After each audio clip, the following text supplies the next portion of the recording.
नमस्कार मंडळी, कशा आहात? मजेत ना? मजेतच राहा. रक्षाबंधन आले की आपण नेहमीच नारळाच्या वड्या बनवतो, पण आज आपण दुधापासून बनवणार आहोत, दूध आणि नारळ.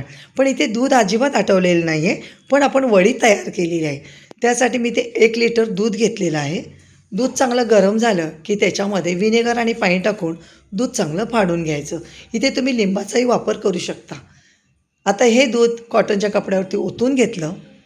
त्यानंतर त्याच्यामध्ये पाणी टाकलं आणि स्वच्छ धुवून घ्यायचं, म्हणजे आंबटपणा निघून जातो. ताटामध्ये एक साईडला ठेवलं, वजन ठेवलं, बाजूला ठेवून दिलं. दुसऱ्या पॅनमध्ये अर्धा लिटर दूध घेतलेलं आहे, गरम करायला ठेवलेलं आहे. एक नारळ घेतलं खोवलेलं, मिक्सरला चांगलं बारीक करायचं, म्हणजे आपली वडी अजिबात फाटत नाही आहे किंवा तुटत नाही आहे किंवा तडा जात नाही आहे. त्यानंतर पनीर तयार झालेलं आहे. पनीर चांगला हातानेच मॅश करून घ्यायचा, कुस्करून घ्यायचा आणि दोन्ही एकजीव करून घ्यायचं, नारळ आणि पनीर.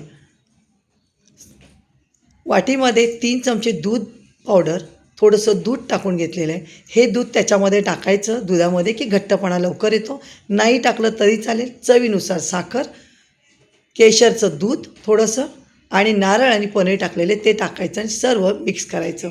आता 5 ते 6 मिनटामध्येच सर्व गोळा एकजीव होईल. एकजीव झाल्यानंतर थोडंसं वेलदोड्याची पावडर आणि तूप टाकायचं. हाताने गोळा चांगला एकजीव झाला, गोळी तयार झाली की नंतर आपल्याला प्लेटला तूप लावून हे सर्व मिश्रण त्याच्यावर टाकायचं आणि थापून घ्यायचं. थापल्यानंतर त्याच्यावरती आवडीनुसार ड्रायफ्रूट टाकायचे आणि फ्रीजमध्ये 2 तासासाठी ठेवून द्यायचं. त्यानंतर आपल्याला ही वडी काढून घ्यायची आणि कट मारून घ्यायचे. इतकी सुंदर वडी होते. तुम्ही नक्कीच करून बघा. व्हिडिओ आवडला तर लाईक शेअर करा. थँक्यू.